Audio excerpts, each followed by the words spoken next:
Welcome, Guardians, to episode 282 of Destiny Massive Breakdowns. As always, I am your host, Kid Kutcha, and I am here today to bring you a little bit of a different episode here. We're still gonna do some weapon breakdowns, some weapon reviewing in this show. We're gonna talk a little bit more about the process of giving feedback and of how to approach those situations, because there's been a lot of tension out there in the wild lately. There have been some heated conversations. There have been some strong feelings. There have been some fighting words thrown about between people who may or may not feel they're representing one group or another group, or feel wronged by one group or another group. And so we're going to talk about that today. And on the show, I am joined by a guest who I think is someone who's really impressed me with his ability to engage directly with those situations with a level head. BobbySocks from Scrimcast. Welcome to the show. Thanks for having me. Heck yeah, Bobby. I'm super excited for this one. I've been thinking about asking you on for a while now, and I was kind of looking for when's the right moment, when's the right topic, or what's the right topic. And things kind of shaped up, and I thought this was the time. So I'm glad we were able to make it work. How are things in the BobbySocks world? Things are good. Just working away, taking care of the family. I work full-time, have 3 kids, a wife, and I game in my part-time. So I can't complain. It's good. Yeah, that's real life right there. You kids listening, you don't know how good you have it. Or if you do, I appreciate the heck out of it, because there are many other good things in life, but it appreciate that time in your life when you can just be, gaming way more than you're going to later, because it's nice to have those memories to look back on. Yeah, I miss the days of coming home on a Friday night, going to the Blockbuster, picking up the newest game for the weekend, and grabbing a pizza and some live wire, and just hanging out with the boys. That is that ship has sailed long ago. Yeah. Well, we replace one good thing with another in life, hopefully, ideally. Yeah. But those are good times. Those are good times. So I hope everyone appreciates them when they have them. So before we get any further, I wanted to have you just tell folks where they might know you from, because I don't know if everyone listening to this show has listened to your show, has maybe seen you going live elsewhere in the internet. So where might they have seen you before? Sure. So I am very, very active on Twitter. I sit in a lot of meetings at work, so plenty of time to scroll. I am a streamer on Twitch. I play mostly PvP. I am one of 4 with the Humanity's Chosen emblem from Bungie themselves. I get called by that one a lot in the Crucible. And I also run a PvP-focused podcast where I host top-notch PvP players of the community, and we chat basically about everything in the world of Destiny's Crucible. No, that's a super great summing up. The Humanity's Chosen emblem, if anyone's not aware, is awarded by Bungie to players that they see as a really positive voice in the Destiny community. It's just something they decide who gets it, so it's truly a rare honor. And from everything I've seen, well earned. So congratulations and major props on that, because that's not something you see every day. It's still pretty surreal, honestly, because I post a lot of bait tweets on Twitter to spark discussions, things like that. So for them to say that I was a positive voice and out of everyone else, and there's so many others I could list that I absolutely feel are incredibly deserving of it. It's probably the only emblem I'm going to wear until I retire of Destiny. Not for a flex, but because for me to be chosen from that scale is something that I need to be reminded of to myself too. Yeah, for sure. On the one hand, there's nothing wrong with accepting well-deserved, props or congratulations or recognition. But yeah, I think that's, and that's maybe a sign that they chose well, right? That the first place that you go there is, oh, what about these other people? So I hear what you're saying, but I have to say that, I'm not gonna be the one to say that they were mistaken. I think you've done a pretty great job with cultivating positive conversations in the space. That's honestly one of the reasons I started following you. Appreciate that. The other is I also saw that you were doing a Destiny podcast, and I was like, oh, I gotta stay in tune. What are the podcasters doing these days? What are these young hip podcasters doing? I was like, oh, actually, turns out he's like my age. So yeah, young and hip, easy. I wish. What are the other dad podcasters doing out there? Yeah, that's right. Yeah. What are we doing in bed by midnight at the latest? Oh, that's a late night, man. That's got to get my 9 hours. All right. Well, in the spirit of recognition and gratitude, I'm going to take a quick moment here to just say thanks to a couple of Guardians who recently hopped on the train supporting Destiny Massive Breakdowns. Big shout out, welcome, and thank you to Apollo for your pledge. I appreciate it. And I can't recall if I said thank you to Matchstick last episode, so I'm going to say it again just for emphasis. Matchstick, I appreciate you supporting the show, supporting PvE, maybe supporting Beneath Twin Suns. I don't know actually which show you're the biggest fan of. Hopefully you're tuned into all three because I think they're all great. But I think you're great for jumping onto Patreon. So thank you. Thank you as well to our sponsor Guardians. Big shout outs to the following: The Shazzle, Starscream, Deacon, Sylv, ASCII and Monk, Impetus, Blackhammer Tech, Binary Wolf, and ZenSoCal. Thank you so much for your generous support of the show. It is seen, it is appreciated, and I see a lot of y'all in Discord on a regular basis, and I know I'm a bit of a lurker in my own Discord, but I'm always paying attention, and I love the conversations. So, all right. Thank you so much. Just a reminder as well, everybody, if you have been listening to this show for a while and you have not yet left a review on Apple Podcasts or wherever you happen to listen to the show, I would encourage you to do so. Even if you maybe feel like, I don't think I want to support on Patreon, but I do like the show. One of the biggest things you can do to help Destiny Massive Breakdowns grow and reach new ears is leaving us a review, and especially a 5-star review, of course. Yeah, we like those the best, but we'll take any honest review just to help other Guardians know what they're going to hear when they put their ears in this place. And of course, if you do leave us a 5-star review, I will read it out on the air within reason. There are limits, but by and large, I will read whatever you write on the air. So that is one way to hear your name on this podcast. All right, let's get back to the show. So, Bobby, the first thing I want to dive into in this episode with you is I want to kind of directly address the feedback problem and I don't think it's something that's special to the Destiny community. I've been gaming for a really long time, and I've been engaging online about games.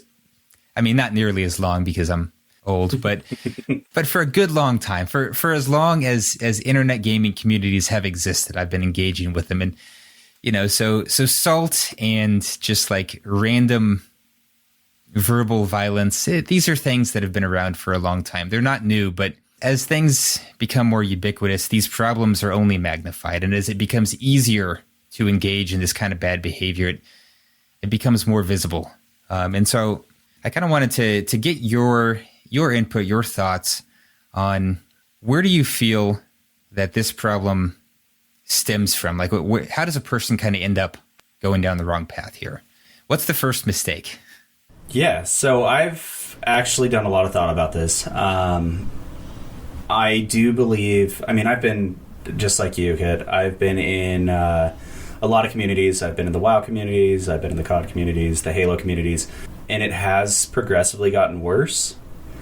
And I do think, honestly, in part, it's because of the pandemic. As much as I hate to point it towards that, I think the lockdown caused a lot of people to be locked indoors, to be engaging in a lot more screen time. Not saying that's bad. I've been a gamer since I was 5.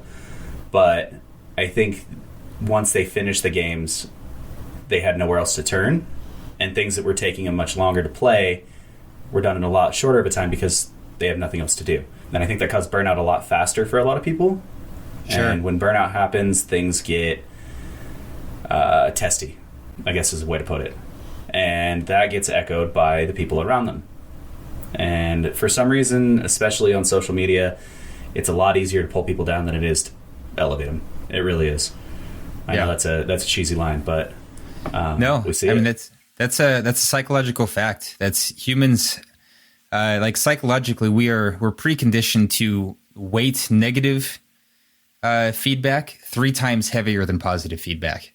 It's really one of those cognitive biases that I think that you have to be like constantly aware of in order to root out. Like it's one of the reasons that I don't log into Facebook, because the timeline just became a constant barrage of negativity, and I recognized that it was negatively affecting my relationships with relatives because I disagreed with their politics. Yep.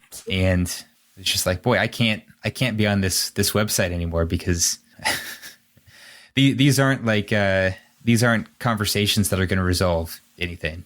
Yeah, it's one of those things where you can try to understand feelings. Yeah. But you can't force feelings. Right. So if someone feels strongly about something, you can try to understand with them and hope that they try and understand with you.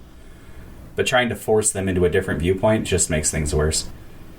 Yeah. No, I think that's very true. Well, yeah, that's that is interesting to kind of look at it through the lens of the pandemic, because it did change a lot of habits. And I know we've seen a lot of news that in terms of psychological health, like it's not been good for people. So I think that's a good point. I know I personally have really made an effort to get outside a lot. Spend a lot of time in the sun, spend a lot of time touching grass, as the saying goes. That's my new favorite phrase, honestly. But I mean, that's what I've done. Since we were in the pandemic, I took the kids camping all the time, all summer. Yeah. Went and played disc golf basically every weekend where we could stay socially distant, and still got some sunlight in, because it's a downer being inside all the time. It is. Yeah, you're right. Got to get that vitamin D. It's important for mental health. You don't get sunlight, like you get sad. It's just chemistry. But yeah. So, I mean, I think there are a lot of places where people can go wrong. Obviously, coming in with burnout, coming in maybe on a bad day, and deciding to engage when you're personally not in the right headspace. These are a couple of places that can get people in trouble. Things that have gotten me personally in trouble, or saying things where after the fact I was just like, boy, that was uncalled for, or boy, I should have walked away from that conversation half an hour ago. So I'm curious, what are some other things somebody can maybe be mindful of, do you think, if they're looking to engage on a video game, in terms of like when should you maybe not? What do you watch for in yourself, or what do you kind of try to be aware of in others? Sure. So in video games, I was an ex-Halo pro, so the passion's there.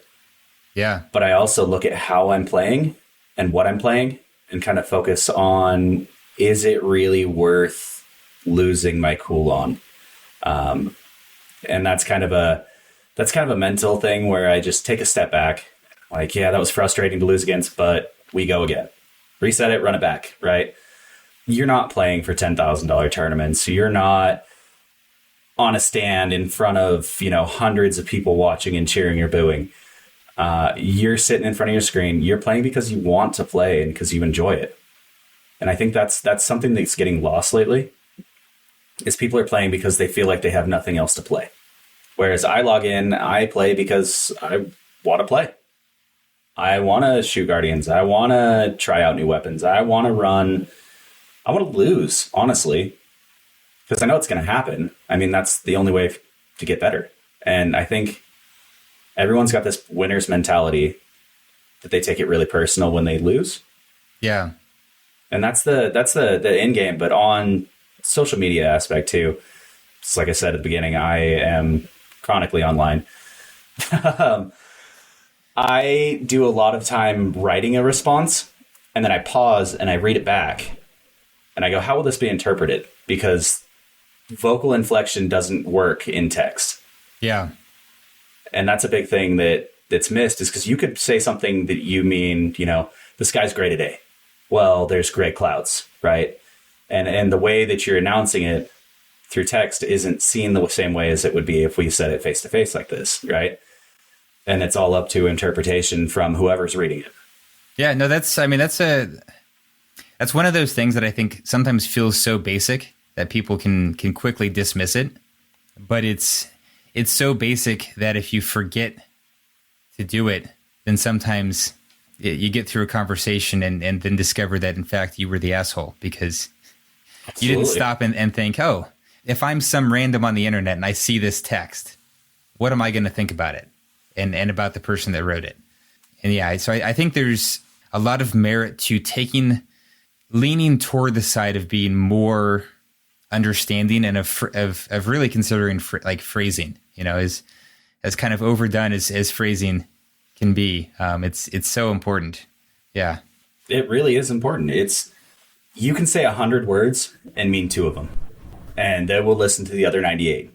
That's just how interpretation works. And I've seen a lot of arguments happen that way, where somebody could have really good intentions and they say something and someone comes in with fire and brimstone, and then it spirals and the initial intention is gone. Yeah, no, it's very true. It is definitely very true. Things spiral even more quickly on the internet because a conversation is so disjointed.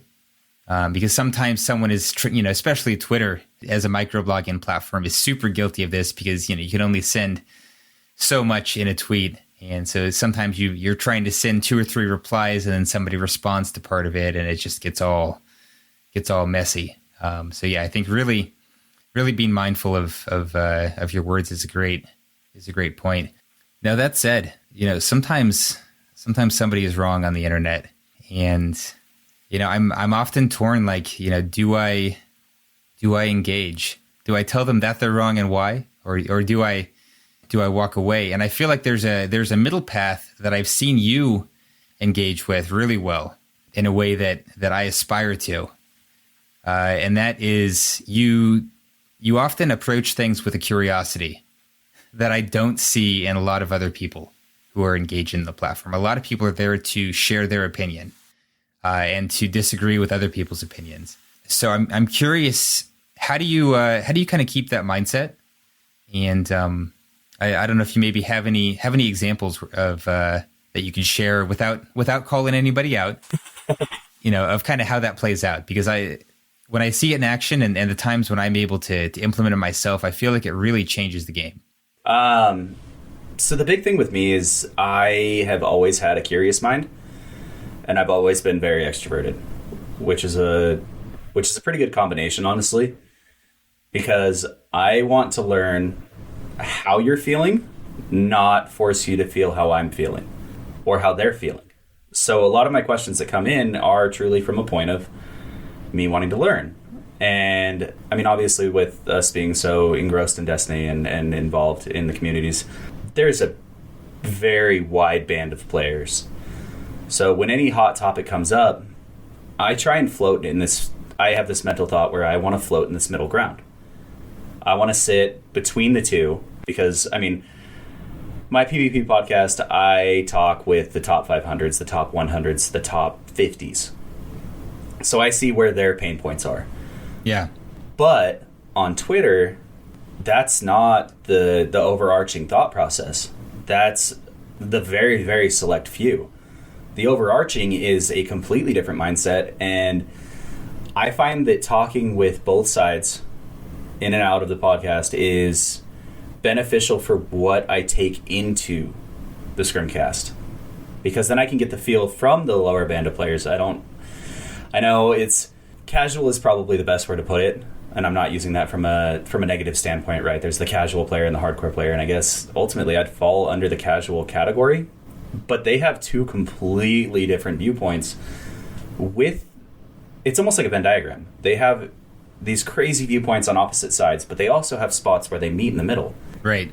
And they're too busy arguing about that far points to recognize that they do have those points in common. Yeah. And I kind of figured out a way, not even intentionally, to fall into that middle point. almost like a hand-holding or a middleman, I guess, is a good way to put it. Yeah. And I mean, I'm not infallible by any means. I lose my cool sometimes, and I snap too. We're all human. But I'll backtrack and say, you know, hey, that came off a little rough. What did you mean exactly? And then I will rephrase what I said, depending on what their answer is. Right. Even if they come at me aggressive, I'll still just say, how do you figure? What makes you feel that way? You know, people want to be asked. They don't want to be told. No, that's, I like the way you put that. As a confirmed introvert myself, also a confirmed filthy casual is the preferred nomenclature from my point of view. A lot of times I tend to approach discussions, you know, less looking at things from the emotional angle isn't something that comes naturally to me as a person, as a human person, much less as a player. I tend to be really interested in the math and the mechanics and the nuts and bolts. And there's a lot less room for debate in those areas, which maybe kind of makes it a safe space in some ways. Although we always find things to argue about. Absolutely. It's feelings over facts is the social media thought process. Feelings over facts always. Yeah. You know, but I'm always looking for ways to kind of improve my ability to hear people and to take in those outside points of view, because while I am an introvert, I'm also very curious and I like to learn, and it's hard to learn from people who are mad at you. Absolutely. You know, and it's hard to learn from people when you're mad at them. So I think that's really, really kind of good advice, to take a step back and like get curious. You know, why are they mad about Lorentz Driver? You know, what really is behind that? Does this go back to childhood? Right. Yeah. You know? I mean, I wouldn't even dive. Lorentz Driver is a great example, right? This is that feelings over facts. So you look at it from a data perspective and you see, you know, oh, it's only used by 6% of the community. Well, that 6%, if they're in, what would that be? One in every 60 games, something like that, math-wise. Still dying to it for 10 minutes straight. One in 20. Yeah, so 1 in 20. Thank you. I'm not the best at math. That's right. I'm pretty good at feelings, so. Even if it's 1 in 20, if you're dying to it every single time you spawn for 10 minutes, that 1 in 20 has just become, you know, you going 2 in 20 within that range. Yeah. Well, and that you're 3 times more likely to remember that match than you are the one where you went 30-5. Exactly. So that's where that psychology can mess with perception. Absolutely. I agree with that completely. So that's the kind of thing I struggle sometimes to tease this out with people, but I'm always curious, because I think a lot of times people they form an opinion based on their experience, which is, you know, is valid. You know, your experience is yours. I can't have it for you, and so I can only learn about it from you. But sometimes if you kind of go back and look at, well, let's look at what actually happened in this experience, because there's a record of it. You know, fortunately, Bungie has all of this force. And so if we say, okay, well, you know, I saw Lorentz so much, it was horrible. You know, just picking on Lorentz because it's hot button, and I know, you know, gotta farm that engagement. So we're just going to use it as the example. But you know, say, oh, I saw Lorentz constantly last night. And then we go and kind of look at the matches, and we can pull, you know, okay, what were people using to a limited extent? It's not perfect. We don't have full access to Bungie's records, sadly, but we can get a pretty good idea through Trials Report and the various other tools out there.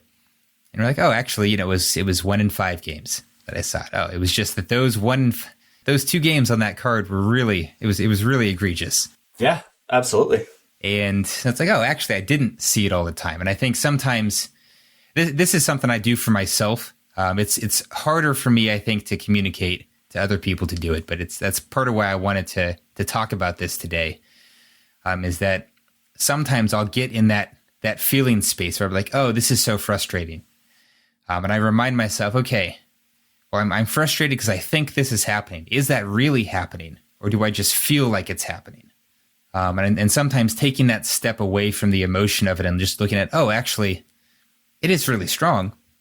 It's being used quite often. but trying to then change the words that I'm using. So instead of saying, I see it all the time, to say, well, I saw it in 2 out of 7 games. Then I'm being more precise, and I can then, I guess, kind of share what really happened. And I think that's for me one of the most frustrating things about trying to parse feedback online, is getting at what actually happened, and not just how you felt about it. Absolutely. And I mean, I've started. I hate to say it, but I've started to use. If those of you listeners out there, if you've seen the Lorax has a line that says, "I speak for the trees." And that line actually set with me as he's saying he speaks for all of the trees, when in reality he doesn't. So when I see people that say things like, it's everywhere, everyone hates it, I just post a picture of the Lorax. Because is it really everywhere? Does everyone really hate it? Or is it really affecting you in this moment?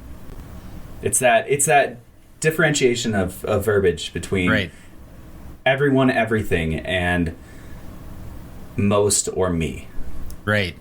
So I think we took different lessons from the Lorax, but that aside, maybe it's because I read the book, I didn't see the movie, so I don't know. Anyways, that aside, your point is really good in that being careful about who you claim to speak for, or what backing you give a claim that you make, I think is really important, because you're right. There are a lot of people who are like, oh, PvE players this, or content creators, or streamers, or YouTubers, or scrims, or whoever. And I've been guilty of this in the past. Usually I intend it to be jovially, but not. I'm sure it doesn't always come across that way, and sometimes it hides an actual annoyance. And I've particularly in years past given scrims a hard time, even though I've been a scrimmer in the past myself. More for convoluted rule sets, honestly, than anything else. But yeah, I mean that's the biggest thing and it's funny you mentioned scrimming, because the term scrimming has changed, or has been a lot more adopted than what we used to call it before it got really bad. I mean, we used to call it sweats. Yeah, we would be the sweat people, the sweat cords, the sweat players, the sweat runs, the stack teams. Sweats do get blamed for a lot of stuff as well. Absolutely. It's true. And that was something that I noticed well at the beginning of me getting into this space.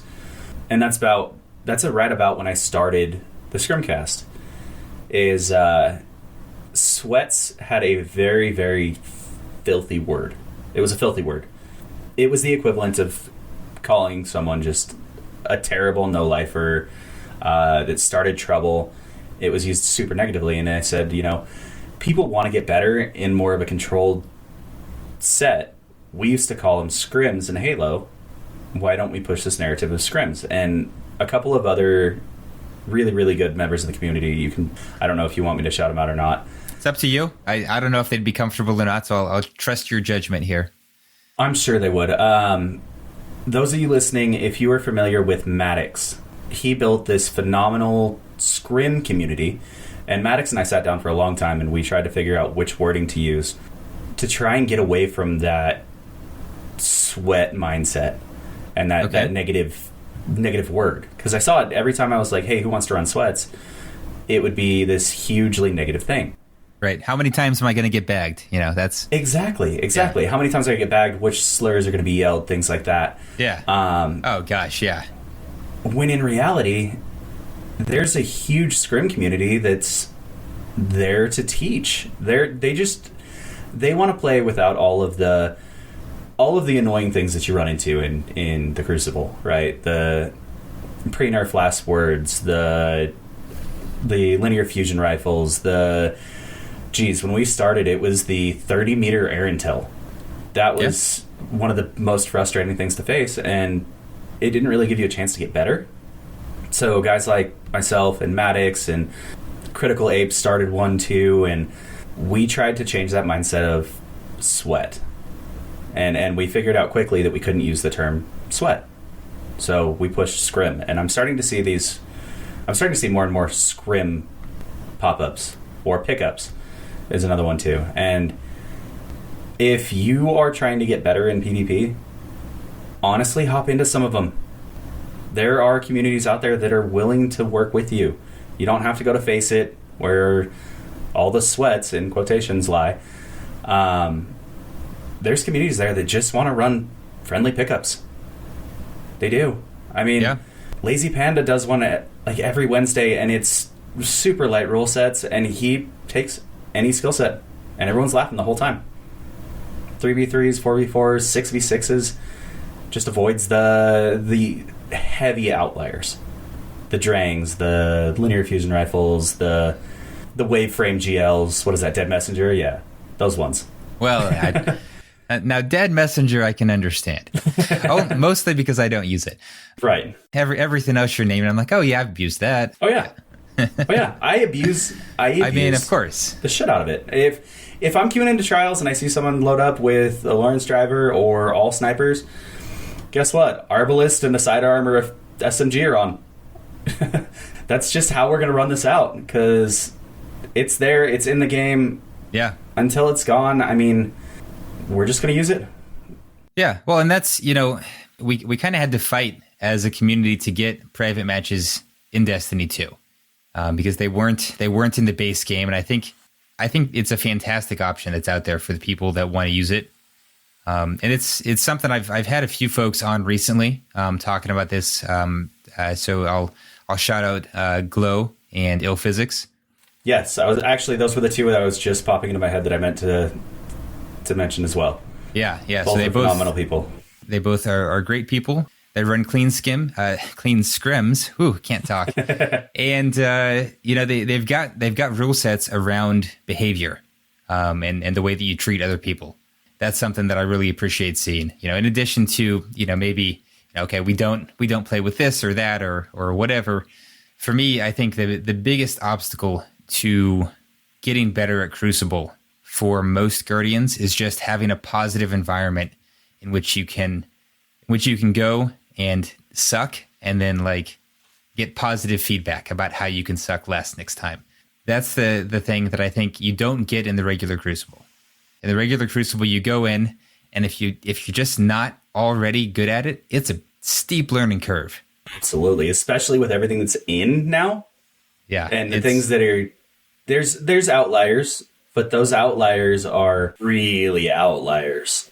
Yeah, and I spend a lot of time talking to that lower band that's trying to learn the Crucible, and I get in, play my 3 games, and I get out because it's not fun for me to just get steamrolled. Even with SBMM, I'm not having fun, and I hope that that's on one of your topics because I have some interesting points on SBMM. Yeah. So let's. This is a good point in this show that we can maybe kind of wrap up here with just some thoughts on positive ways to express feedback, and then let's demonstrate. Let's give some constructive feedback. Let's do it. Let's talk about some stuff. So we can just say we can kind of lead by example a little bit in terms of what we want to be, the change we want to see, that kind of thing. Yeah. So for me, when I'm thinking about how do I give constructive feedback, it's kind of a lot of what we've talked about here. I'm trying to make sure I'm in the right mindset for it. I try to avoid getting on Twitter when I'm to start using up my PG-13 rating here. When I'm in a shitty mood, I'm not going to get on Twitter and try to engage with people because I know that it's going to bleed and my phrasing's going to not be ideal, and it's just not worth it.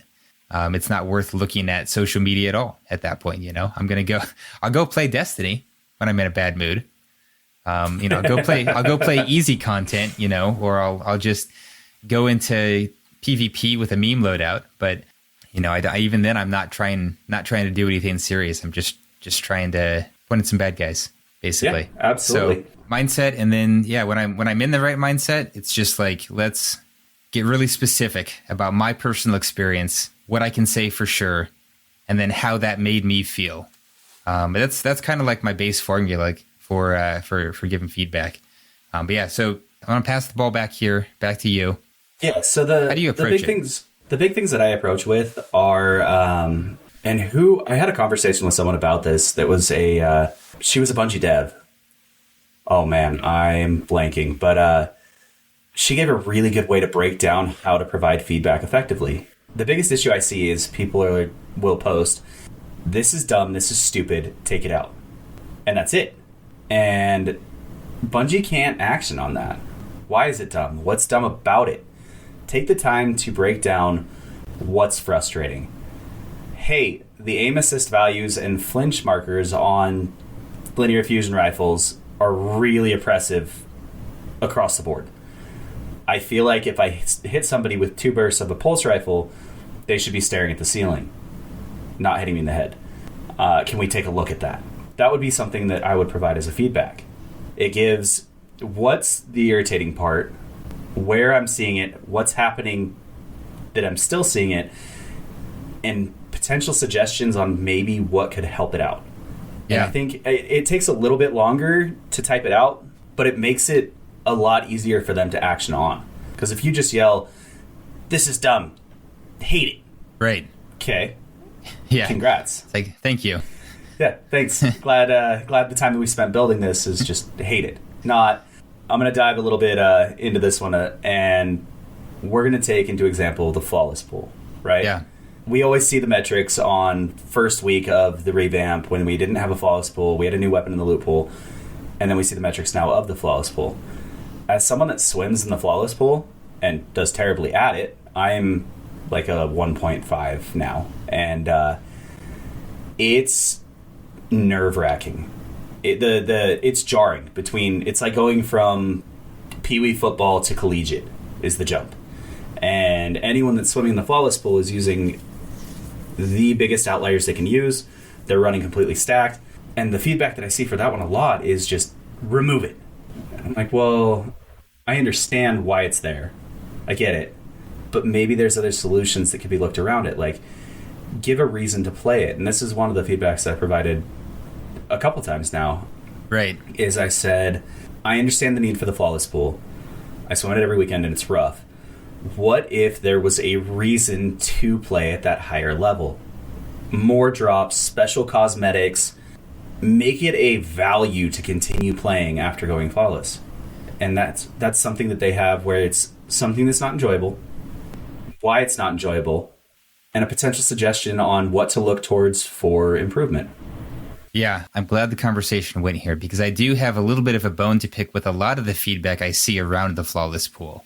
I see a lot of people posting comparison shots between like, oh, this latest weekend and some cherry-picked weekend that was, right after some kind of big revamp or update. And it's like, well, okay, that's not really how you compare things statistically. Like if we want to look at the raw numbers and use those to make an argument, we can't just pick two random weekends. You can't pick the most recent one and then like the best one and then say, well, these conditions are different and that is why these two things are different. It's like, I can't I can't even tell you the number of things that are wrong with that reasoning. I've unfortunately had a lot of other things on my plate, but I've kind of wanted for a while to like sit down and just like pull the data for a long-term statistical analysis of trials and then like annotate it with the events that went on any given weekend. Like what were the rules in Destiny?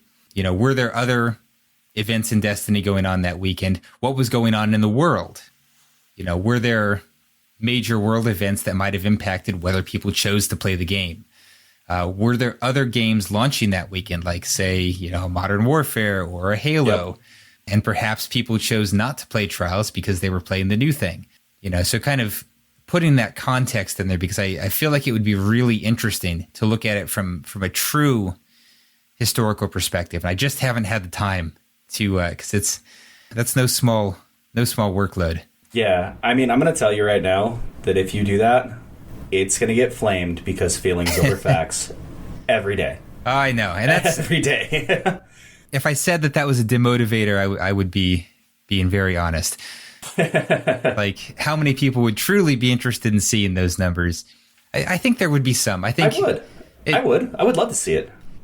It's a little bit like I think it was E.B. White that said analyzing a joke is like dissecting a frog. A few people are interested and the frog dies of it. And I feel like it might go down like that. Like there would be a lot of people who would be interested and there would be a lot of people who would just really be upset. Yeah, and I mean, it's a great example, actually, because it depends on how the feedback would be presented, right? Yeah. If you come out swinging and say, you guys keep arguing about and comparing these are the real numbers. Like, that's aggressive. If you say, hey, I did some digging, I thought these were pretty cool numbers, would love to share, that's thought-provoking. And that's that line that we were talking about earlier. Yeah. The differentiation between the two would make it a completely different conversation just by saying, what do you guys think about this versus this is what I found. Yeah, and it's more something I'm interested in because I don't know what it would reveal. I feel like there's an open question there, and only Bungie has those graphs at this time. Maybe Trials Report is doing this and just not posting. I don't know. They could probably do it a lot faster than I could, and a lot prettier too. But you hear that, Trials Report? Let's get it going. Let's go. I want to see it. Let's go, Trials Report. I feel like there's a lot of stuff that can be revealed when you look at the motion of things over time. Something I've been meaning to get back to on this show is pulling, like the Trials meta again, and then like kind of comparing it to last season's Trials meta and looking at what's shifted, how predictable were these shifts.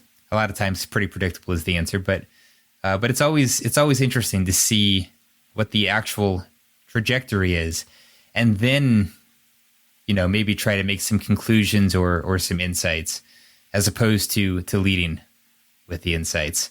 And I think too many times I see people leading with insights and then trying to find data to fit those. Yep.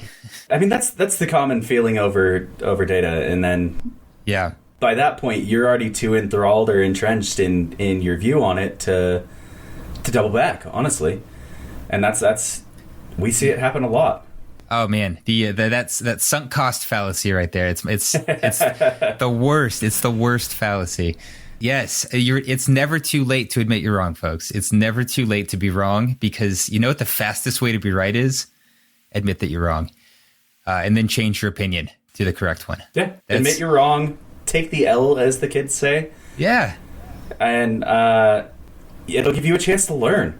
Yeah. I mean, I'll do it still, even now when I'm in the middle of a conversation and I think that I'm right, and then someone posts a fact that I was completely off on. I'm like, well, I'm gonna take the L on this one. Yeah, noted.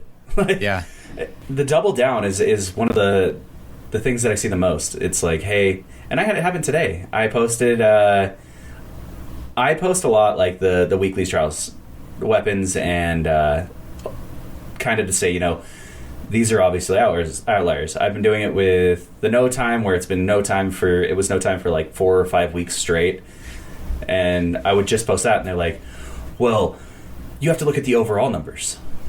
So I pull the overall numbers up. So I tried this week and posted both, and I'm saying hand cannons aren't in the best space right now. Was my intention behind it. I still, with that data, had someone go, hand cannons are still meta because it's all I die to.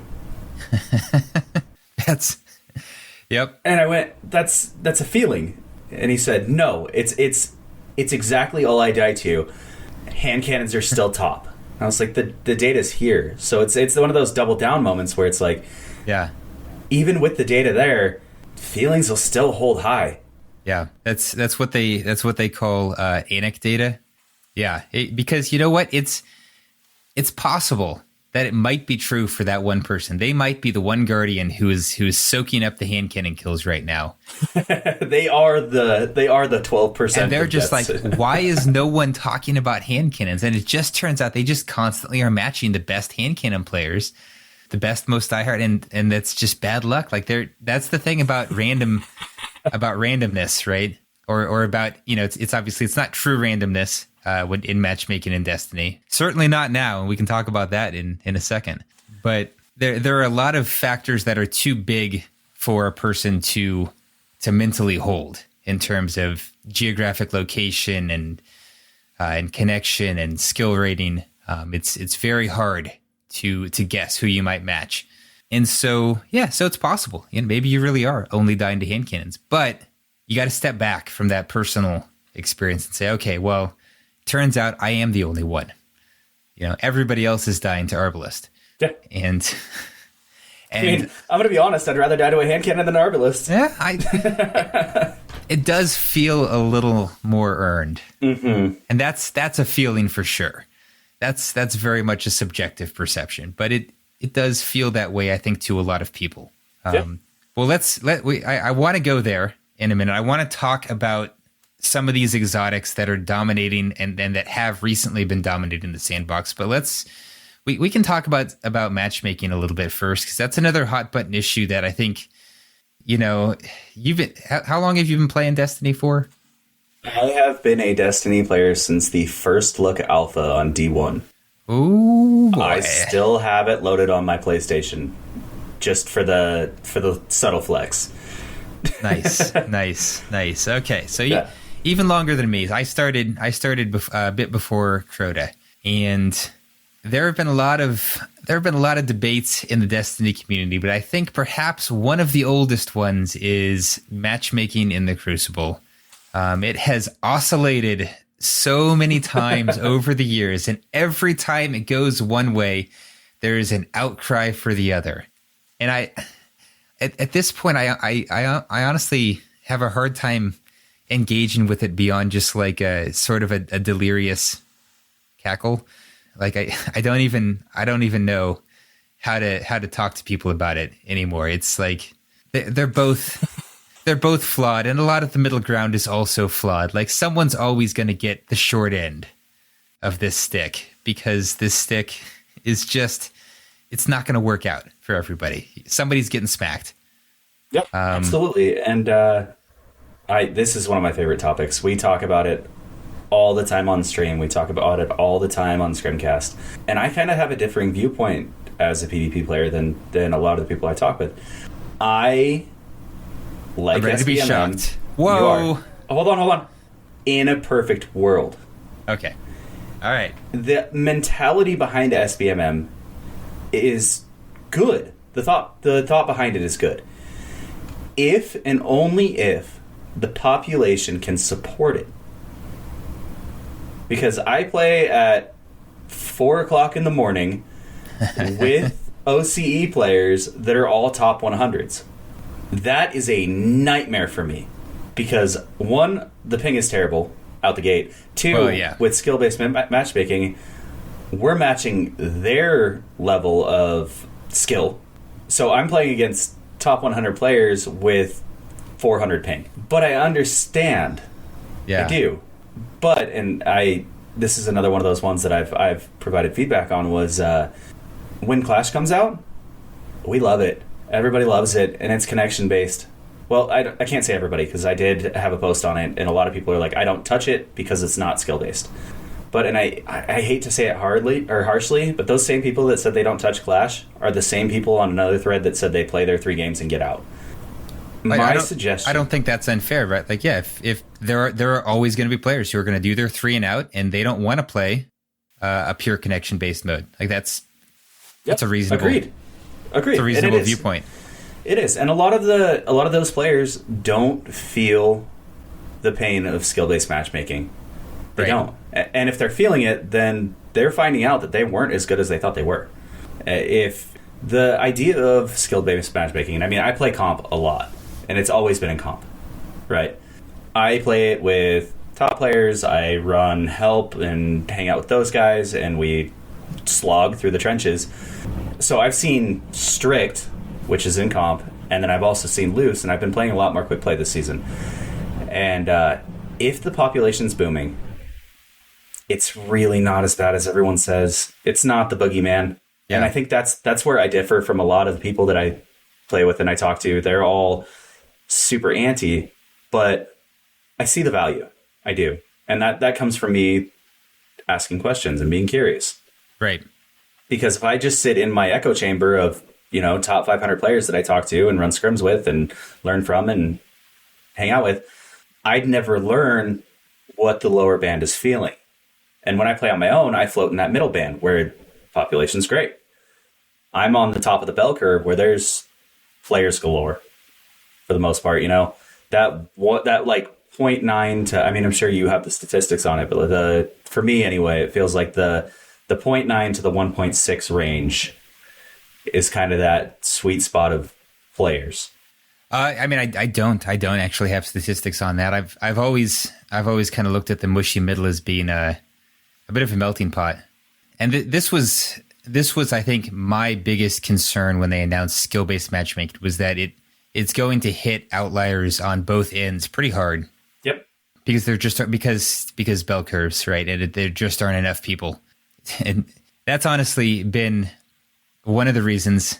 And I've let off talking about it for a long time, but with trials matchmaking, every time it's been a topic, I've said connection-based matching only, please, because it's not a real tournament. If you want to release real tournaments in Destiny 2, by all means, and then we can play them like they're real tournaments, and that's fine. It's a whole different game mode at that point. But trials is a loot grind format. You are in there to play matches and to win. And if I lose because I keep force matching the same team because that's just how it's working out, and because this card-based matchmaking is super janky, or if I lose on game 7 to another team that's also on game 7 and we have a horrible connection and we're all, they're teleporting to me, I'm probably teleporting to them because, they're in Europe and I'm in Texas. That feels bad. It feels bad to win those matches, and it feels worse to lose them. That's way off topic, but it's kind of in the matchmaking on. In the matchmaking vein. Like I think there is a place for skill-based matchmaking, and I think there is a place for pure connection-based matchmaking, and I don't think they are the same places. And I wish that we could figure out a way to make the playlists like reward people in both of those. Yeah, I mean, that's a great point, actually, because I see a lot, I use that word. I see a lot of, I caught myself though. Did you see that? I did. I caught myself. I like it. I see more often than not requests for skill-based matchmaking being in trials. Yeah. No, absolutely not. And I've had this conversation, and I've actually changed the thought process of some of the people that have posted it. Mr. Too Hardcore and I sat down, and we were talking about it one day, and we did the math on a 60-40 split chance of winning 7 games in a row. It's not good. And it was horrendous. It was something low, like a 0.003% chance of it happening. And I shared that data with them, and they were like, oh, I didn't even think of it that way. So as far as trials goes, I think trials should be completely open. I think that, and I'm gonna get flamed for this, I'm sure. You're gonna see it in the comments. I think Control should stay skill-based matchmaking, but I think that Clash should be a permanent node of connection, so that if someone's coming into the Crucible, because I remember back in the day, one of the TWABs said that Control was made to be the entry point for players. That was the goal, was to have Control as the entry point. Right. Which makes sense for skill-based matchmaking, because they're not going to feel that. However, veteran players need somewhere to go to when it's not trials. And survival right now is not it. Hopefully, fingers crossed, I have high hopes for, the whatever the revamp is. Yeah. But Guardians need a middle ground to go from learning how to play in Control to jumping into trials or survival. And my suggestion was put Clash as a permanent node. Make Clash a permanent node of connection based. So you'd have this tiered system of start in Control, feel good about yourself, get comfortable, acquainted, understanding, learning slowly, move to Clash. Clash is connection based without objectives. It's a way to go at it. Then from there you can get really comfortable. Then you can go to, the survival, the trials, and you're not going to impact your team trying to jump from thinking you're pretty decent in Control to running into a stack team in trials. Yeah, that's interesting. I'm generally a big advocate for playlist being condensed down because, and this skill-based matchmaking only highlights this, right? But, especially at times of low population, whether time of day or just like time in the Destiny season when people are taking breaks, that low population really shows up in a skill-based matchmaking list. But it also shows up more when we have lots of playlists for people to choose from. And as much as I love having Rumble on there as an option, I have to be honest, I don't play it as much as I should. And I know there are people out there who play like only Rumble, or at least only Rumble during certain periods of time, or mostly Rumble. And I like having a free-for-all mode, but I wonder if there's a way to condense the playlists further down. And Rumble is one where it really needs to be connection-based because it's always going to be a lower population, or it needs to be in a rotator list of some kind. I'd love to see a 12-player rotator that occasionally is 12-man Rumble, but that's neither here nor there. That'd be fun. Yeah. Oh yeah. The chaos would be just truly epic in that playlist. Some big team battle in Destiny. I'd be down for it. In short bursts, I'd be down for it. Let me specify that. Yeah, not full time, but it would be a nice change of pace now and then. But that's neither here nor there. I agree ultimately that I think Crucible is best when there's easy access to both a connection-based playlist that is rewarding for skilled players and a skill-based playlist that is safe for less skilled players. You know, and I don't know how we get to that point with the setup that we currently have. I hope that's something that Bungie is thinking about. You know, I have a lot of confidence in the folks over there, a lot of very smart people working on the game, but, you know, no solution is going to make everybody happy. And which solution they think is the best, I don't know. I don't know if it's going to make me happy, but I hope. I don't, and I say this all the time, I do not envy them one bit. Oh, yeah. Because there's a very, very definitive split from the people that are on social media. I mean, there's an entire community that has no idea that a TWAB even exists.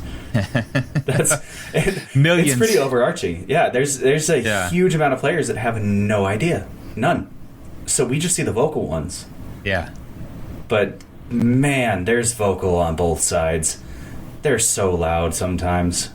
Yeah. Well, I hope we get some passionate feedback from both sides here. Some passionate but respectful feedback. Yes, respectful. And I wanna highlight that word because this is a good moment to just remind folks listening, if you have not yet listened to this week's episode of Podcast versus Enemies, they were fortunate enough to get a chance to sit down with Vivian Bex and Chris Proctor from the weapons team at Bungie and talk about all things weapons on the PvE side, which, you know, we don't give as much attention to on this show. And, you know, I don't think on Scrimcast that I've heard that you guys really delve too heavily into the Grandmasters. I'm sure you're playing them, but yeah. maybe not. I don't even think I'm light level high enough right now, to be honest. I have done it before. It's not my cup of tea. And, I mean, I got egoed on Twitter a week or two ago. I was talking about something, or I was comparing the flawless pool to running raids, master raids with white weapons, is how it feels sometimes. And someone pulled up my raid report and said, well, you have sub 10 raid clears. And that's the first time I've ever had my raid report pulled on for an argument. But just because I don't play them all the time doesn't mean I don't have an understanding of how they feel, right? Yeah. It's a funny one. That one's one of the few times that I've actually taken a step back, because I mean, I have players that somehow I managed to make friends with, people that are willing to teach me low mans if I ever want to learn. And they're like, we can run a 2-man low man and just help you through it so you can have that marker. And I'm like, it sounds cool. I'll probably end up diving into it at some point to take them up on it, but it's just not my interest. It's not there.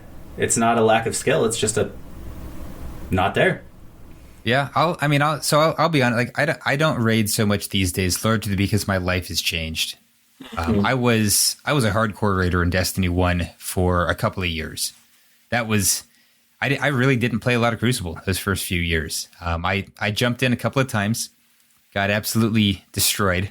I don't know if you remember the House of Wolves meta. Yeah. Yeah. That was more or less where I learned to play Crucible. That's when I first started to get decent at it. Was in that meta. That was a rough time to be cutting your teeth. But I mostly played raids and Nightfalls and heroics, and I've really come full circle largely because the Crucible is something I can play on a break. Or just in downtime when things are quiet. I can just jump in for a random few matches, and that's not something I can easily do on a raid. But for Grandmasters, it's different, though. I actually would love to spend more time playing Grandmasters. Largely, I don't, because I really hate the power grind. Yes. That's also a shift in perspective, because I used to enjoy the chase. And I think now that my schedule and my life have shifted to having a child and a wife and responsibilities, I don't enjoy the power grind at all. And so I just, eventually I get high enough and maybe, I started doing Grandmasters last season, just at the end of the season, and it was fun. I enjoyed it. But if they would get rid of power in some way, yes. even just for me personally, I'd for sure run more. So I don't know. That's a hot topic across the board. I'm sure it was talked about on the PvE cast. I think they stuck to weapons. I don't think they got into that. Just to set expectations. That would have been a good topic with Chris Proctor on there and stuff. Because I mean, the power grind, and we can spin it towards PvP side as well. The power grind isn't the same as it used to be. Now it just feels like we are climbing the next 10 and then starting again. And then climbing the next 10 and starting again. It doesn't have the same, just like you said, it doesn't have the same passion as it did back in the day when we, looking back at D1 and we were trying to do hard mode King's Fall, right? Where you had to hit that or you were just going to get walked on. Now it just feels like it's an arbitrary number to try and get to. It's interesting because I've thought a lot about that. And I think there are two things at play. One, the numbers have gotten so big that they start to feel meaningless. I was stuck at Forever 29 for a while in Destiny 1, back when 29 was like a number that you could be at, right? and now we're, at ridiculous numbers. And I think that makes it feel a bit arbitrary because it feels like there's no end. There's no highest number. And that in 3 months, the number is going to go up. And so it feels a bit like, why am I doing this? Like, just make the content hard. And if I go play it and get wrecked, then I'll know that I'm not ready. Yeah, exactly. It's a running joke in my Cord. We have, it pops up like once a month or so. It's like, this week in Destiny, we're showing the next DLC past Final Shape. Your new power level is 20,000. Then everyone's like cheering for it. And you're like, well... And then someone took it and changed it to the Vegeta. And it's like, it's over 9,000. And I laugh every single time. Because I'm like, are we just going to keep climbing until we hit that? At some point, we're going to have to either reset or... hit a level, honestly. Yeah. I mean, I look at a lot of MMOs, and I know Destiny is looking towards falling under that category. You hit the level, like in WoW, and then you level your weapons themselves or get stronger weapons. It's not a I'm just going to continue to climb my power level up. Yeah, I would love to see Destiny go, in terms of gear, go more in that direction of... you hit a level, and then you focus on grinding out not higher number gear, but gear with better stats or the stats that you personally value, which is something people already do. Yep. But when I have to do both, it gets discouraging. When I have to get the number up, and then I have to also be collecting gear with high stats, and then infusing that gear up, it just becomes a lot of things to juggle. And it's like, I just want to play PvP, man. Like, yep. I just want to go fight some people. I've only got an hour. Like, I don't have time. Yeah. I don't have time to farm a Nightfall for the exact role I want. I think there are people who still enjoy that. And I think that's the other thing to keep in mind, too, is that I think there still are people who are enjoying the grindiness of Destiny. So I try to acknowledge that, and I hope that there's a way to keep the grind there for people who want it, but also just like, let me go play a Grandmaster with my one set of armor on my Warlock that I have that's actually, masterworked. Like, I don't care if my stats aren't perfect. Like, I'll gut it out, or I won't, and I'll learn that in fact I do have to grind the armor. Like, but I can't even find out right now because I'm not willing to do the power grind on the Warlock right now. So it's like, anyways, we're way off. We're way off from where we started, but it's been fun. It's been fun talking about it. I enjoy these kind of conversations that just go hard tangent on passion, because at the end of the day, one thing that us as gamers across the board on all bands, and I think the viewers can agree too, gamers are passionate. They're so passionate. And if you can filter through the passion to find like the gems inside of it, there's gold there. It's so fun to watch someone light up at something they're passionate about. So when we go on these tangents, those are things where it's like, this is real from us and our passion on it.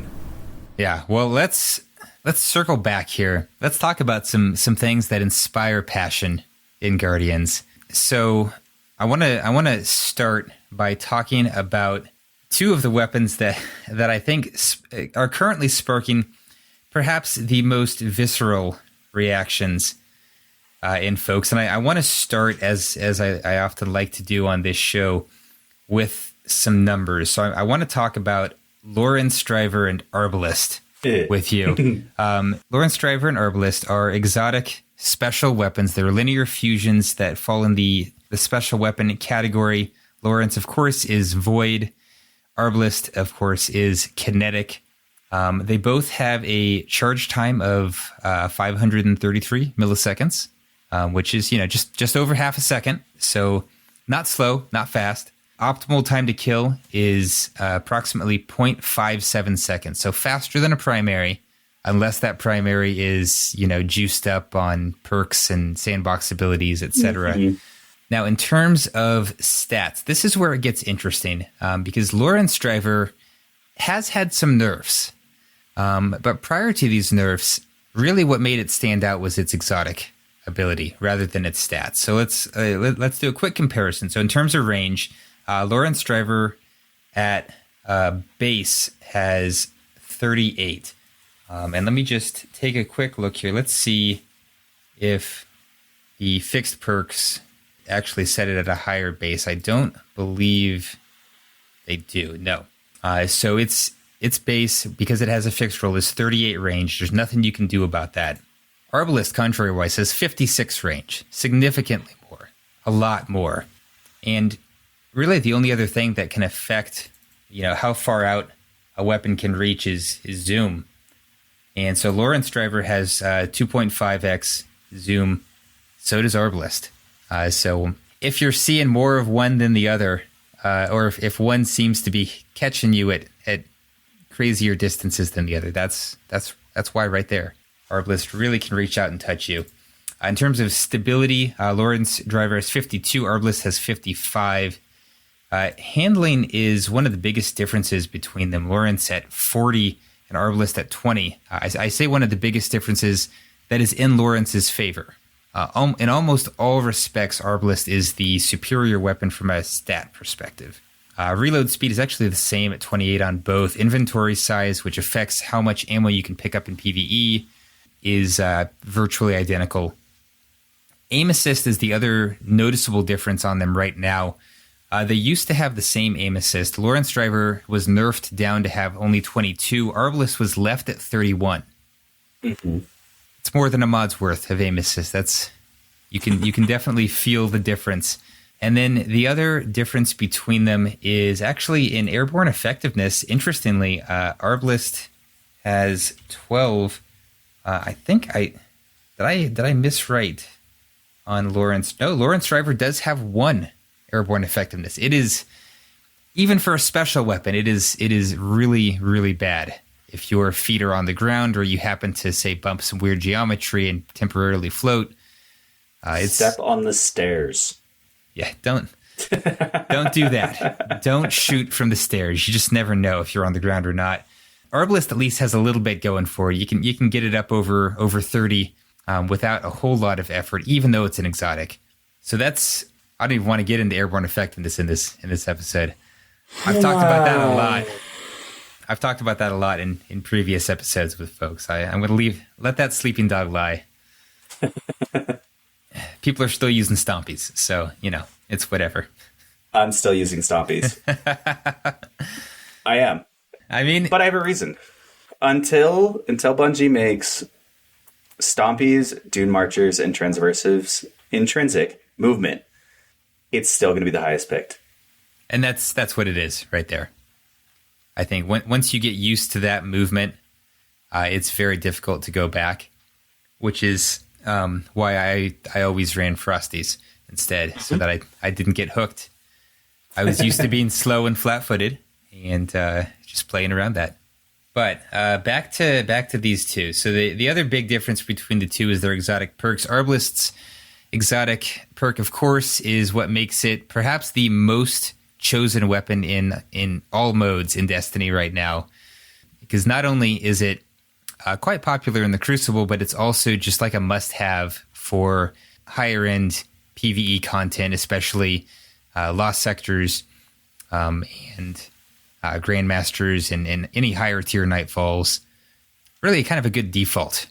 Like, not sure what to go with, choose Arbalest, and you'll probably be happy. Lorentz Driver, meanwhile, has the EM Anomaly perk. Precision Final Blow creates an implosion that pulls in nearby targets and damages them with an additional detonation. And that used to be what set Lorentz Driver apart. It was crazy strong when it came out. The pre-nerf before the suck? Yeah. Where it had, what was it, a 8-meter reach, 9-meter reach? It was bigger than a Vortex nade. It was... I used to make jokes it would pull you from orbit. Yeah, it would. Like, you would just be, like, trying to jump away, and it's like getting sucked back. It's like that scene where somebody blows a hole in the side of a spaceship. It's like, there's no escape. Not at all. I'm glad that got fixed. I am surprised that Arbalest didn't. I do know that there is a LFR fix on the radar. Yes, yeah, we may be seeing some flinch changes. That's something they have said they are looking at very hard. So I assume unless something goes awry in their testing, that we will see that next season at some point. I'm gonna be honest with you here, Kit. I don't think flinch is enough. The way that flinch works in Destiny now, I don't think it's enough to really bring him in line. I'd love to see them start with just one shot or have some negative perks attached to them, kind of like what we have with the 3.0s. But I don't think that just flinch is going to really rip them out of that. Yeah, and it was startling to me and this is one of those things where we talked about this a little bit before the show, but the way a weapon feels and what the numbers tell you, you always have to get that context. Because, if I look at Lorentz Driver, I'm saying, oh my gosh, it's got 22 aim assists. Like, that's really low. Yep. How is this person sliding into the room and headshotting me with it? That seems, especially given sliding nerfs to stability, seems like it should be really, really difficult, and yet he's done it 3 times this match. And that was a heck of a match, by the way. I don't actually remember if we won or lost. It was hard fought. I think we lost. But I got really curious. I was just like, what is going on with these weapons? Because, if I try to compare apples to apples with sniper rifles, if a sniper rifle has 22 aim assist, I'm like, it's got to be kind of difficult. You got to be pretty good to use that effectively. That's a low stat. And I think it comes back to a concept that we used to refer to as fruit space.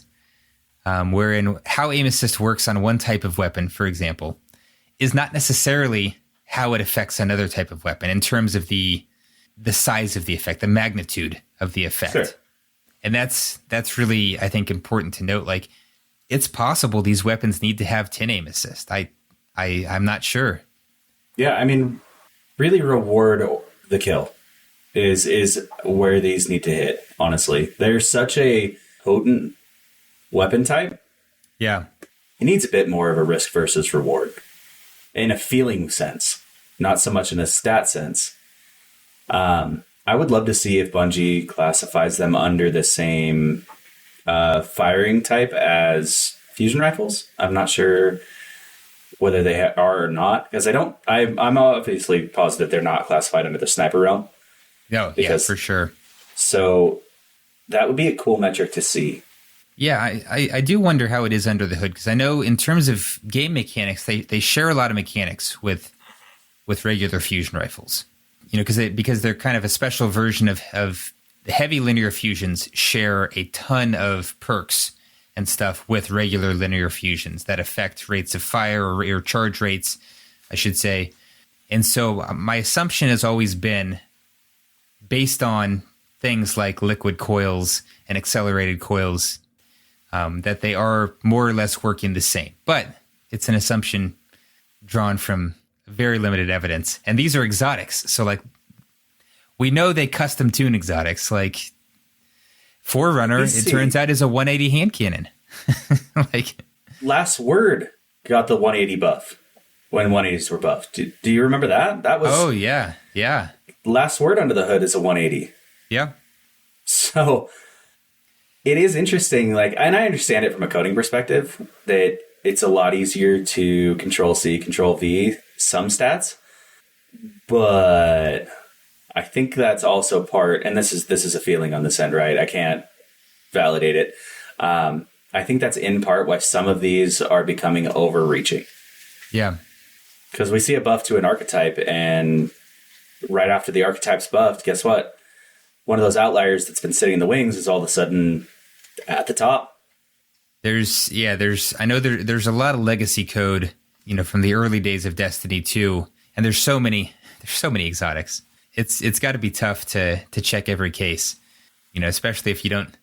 You know, why would you think that Forerunner was a 180 hand cannon, right? It just, if you weren't the person who originally made it, yeah, who's going to even consider that possibility? Yeah, I mean, take it a step further. It's like I just completely lost my train of thought. Wow. I'll come back to it. I'll see if I remember it. So, I mean, I took Arbalest out recently for a spin, because I was like, okay, like, this isn't really my jam in terms of playstyle, but everybody's doing it. What's all the fuss about? And I started playing with it, and I was just like, oh, yeah, this is a lot easier than sniping. It's maybe not as fast as sniping, but it's definitely easier, and that is strange, because the stats wouldn't tell that story, and I wouldn't have assumed that coming in, that a charge rate weapon is going to be easier to pop heads with than a sniper rifle. It's got to be the pull, honestly. I understand the aim assist values, but I definitely have to agree that I don't think we can just cross-reference between them. Yeah. Because if we looked at something like the base cones, it's all about the cones. It's all about the cones. Exactly. Because if we look at like a hand cannon, look at like Dire. Dire had 97 aim assist or something outrageous. Yeah. Could you imagine 97 aim assist on a fusion rifle? I mean, or 97 aim assist on a pulse or a scout? Like, that would be horrendous. So I'm wondering if there's a multiplier in the back end. That, like, we see the base number, but there's a multiplier that we don't see, especially on exotics, that's pull them above. Well, and I think that might be what it comes down to. Like, so we know that every type of weapon has its own, like, sort of like base aim assist cone angle, and it's like a maximum aim assist cone angle. And the aim assist stat essentially is like a representation of the space between those two angles. And ultimately then, you know, the size of your aim assist cone at any given distance. And so, yeah, I mean, maybe the base aim assist cone is just like way too generous on these guns. I don't know what it is, but it seems like people are far more effective with them than I ever expect them to be. And the thing is, it's always been that way. It really has. Yeah, since the beginning, yeah. When Lorentz Driver first came out, and we had that requirement in trials for your gilding, where you had to use the exotic of the season. I remember I was playing on Twilight Gap, and I made a joke that I was like, I'm just going to run Lorentz Driver. That was bar none, I think, the easiest card I've ever played. I was no-scoping, meleeing, I was pulling people out of cover, I was like, I get it. And this is coming from somebody that loves hand cannons. I love pulses. I get it. It was wild. I would flick across the screen, and all of a sudden I would hear "foomp." I was like, "There's no way that hit. That shouldn't happen." Yeah, it feels generous in a surprising way when you play with them. We're also a bit of a victim of the current general sandbox. You know, people are able to run Void Hunter, which is just the invisibility one-trick pony, with stuff like Kepri's Sting to get free True Sight on your smoke. You know, and you can max strength. You can have your smokes pretty frequently if you're running the right armor mods and the right setup to max out that strength stat. So pretty obnoxious. Falcon's Hauberk also is nice. Now, I am always curious, right? And I'm actually... In last week's episode, I talked about this with Court about damage stacking, because I think there's sometimes some confusion about what does and doesn't stack out there for people. And it's important to make a note that empowering buffs don't stack and with other empowering buffs. And Falcon's Hauberk gives an empowering buff. So it does not stack with high energy fire, for example. I've seen some people trying to do that. I've looked at those numbers and I was like, oh, hey, this seems like it'd be easy to do. And like, oh, it doesn't work. Okay. So just bearing that in mind, it's not quite as easy to abuse as it could be. It's still very easy to abuse. It does put the body damage at 191. And that is enough to body shot, half the Crucible. Everyone at Resilience 5 or below. Yeah. Every time I start doing math on damage buffs, I'm like, gosh, I have to run 9 Resilience. I can't not. And yet I see good people not. It's a lot easier. It's a lot easier on, and man, I'm glad you talked about Resilience. I don't think Resilience should matter in the Crucible outside of Flinch. Not even Flinch, honestly. I think everyone should have a base of 200, and that's it.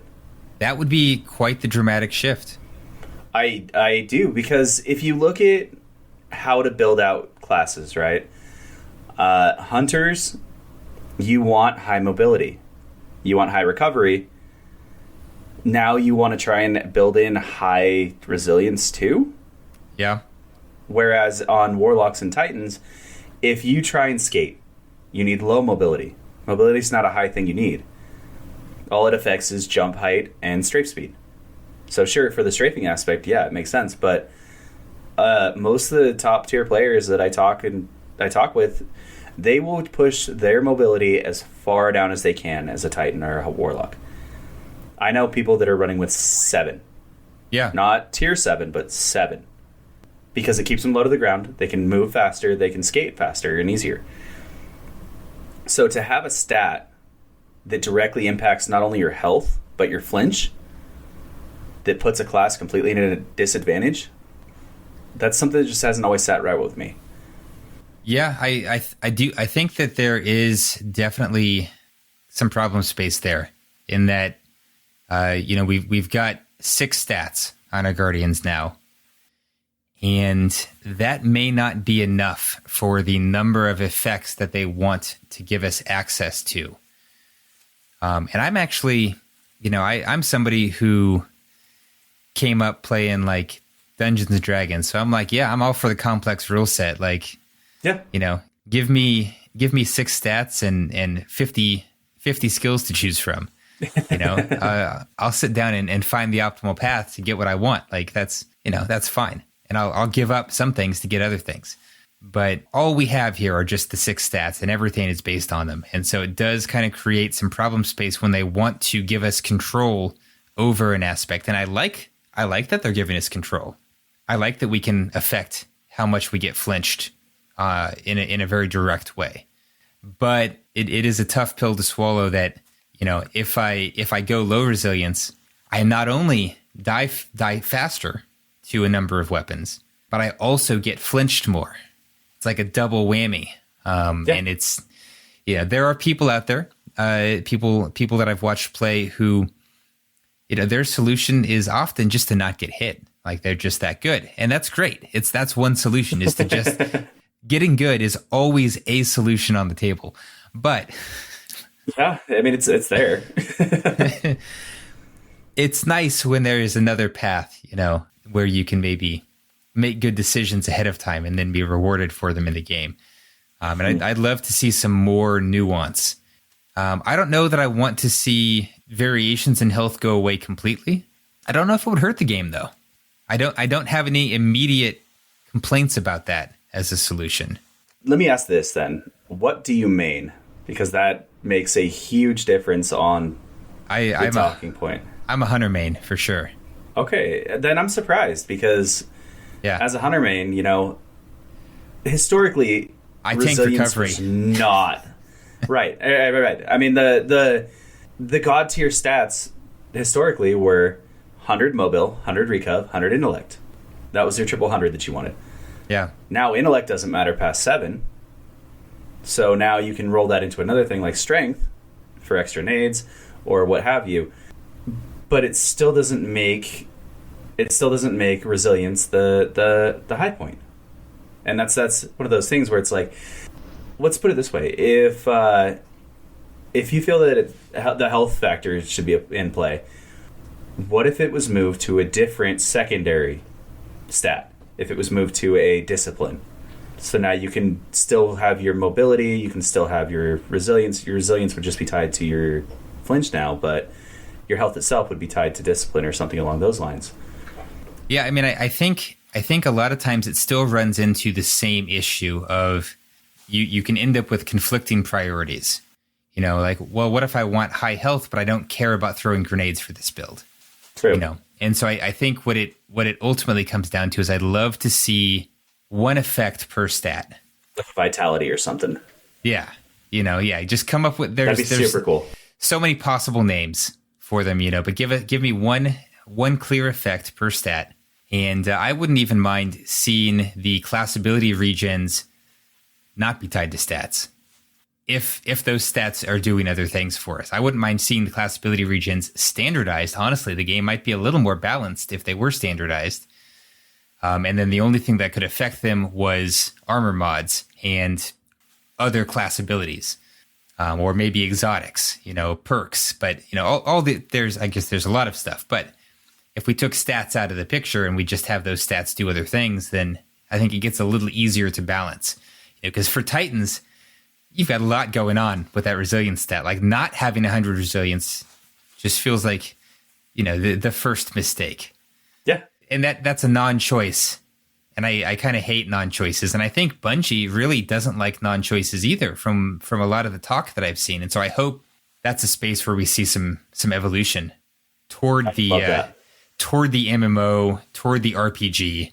There's so much room. There's so much room to grow in that area. Oh, absolutely. That's the MMO term is such huge genre.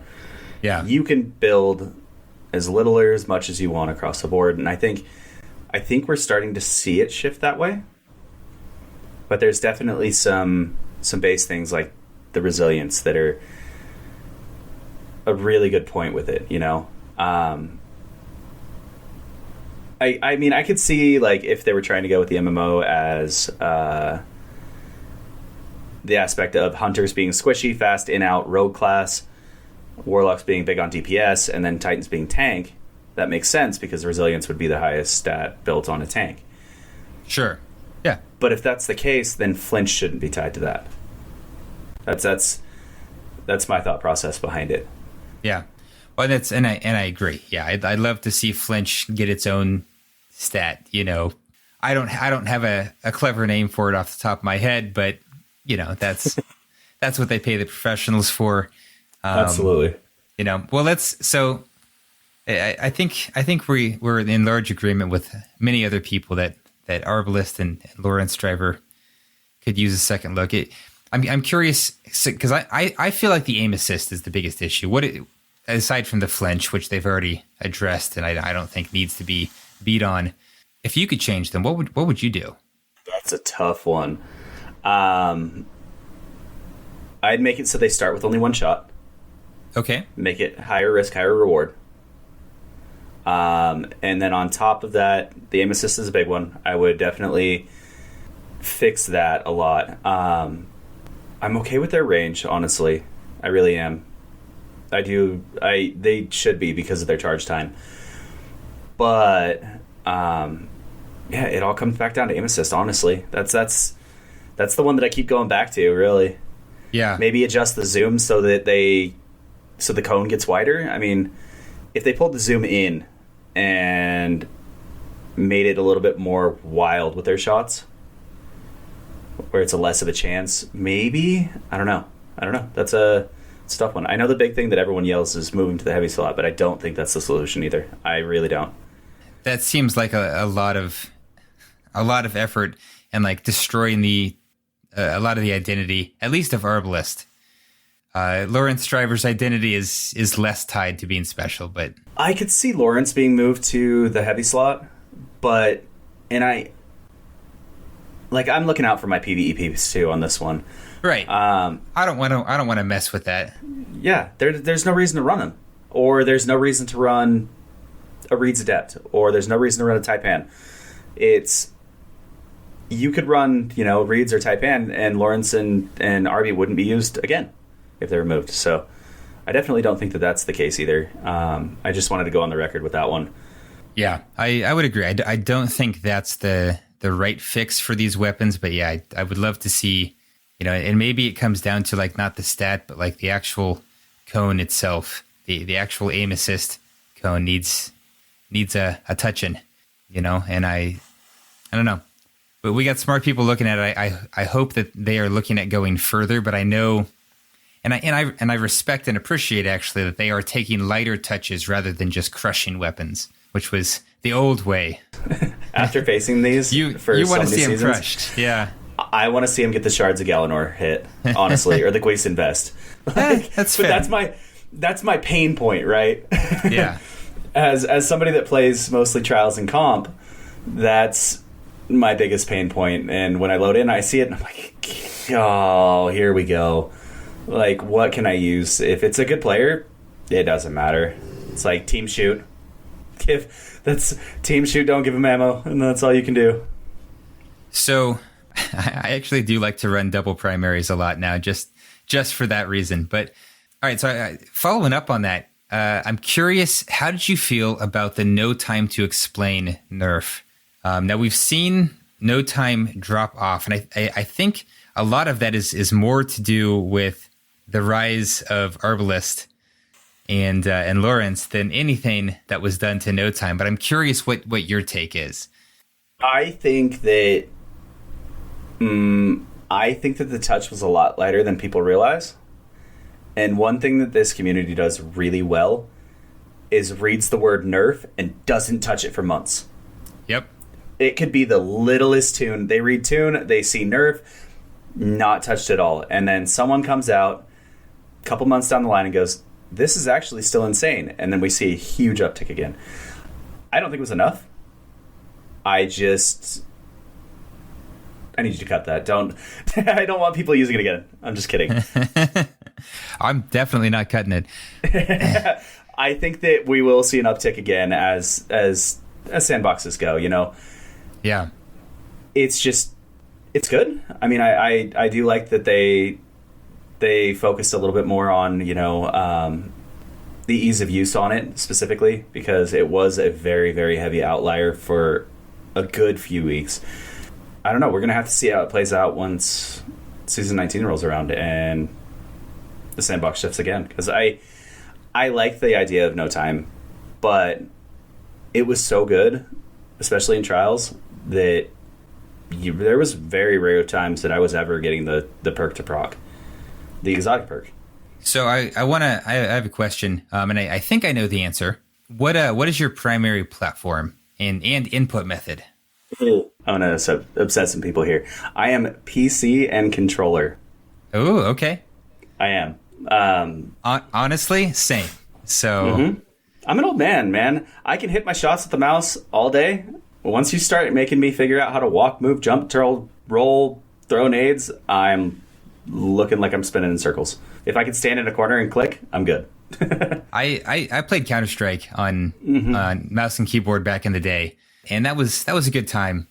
It was also like 20 years ago, and I've been playing on controller for most of the interim, and I just don't feel like relearning it when I'm already good on controller. Now, I will say, and I got some crap for this. Speaking of people flaming you, it is important for people to understand that mouse and keyboard has scalars on aim assist, accuracy, and stability, specifically affecting recoil. Those are beneficial scalars. They help mouse and keyboard players.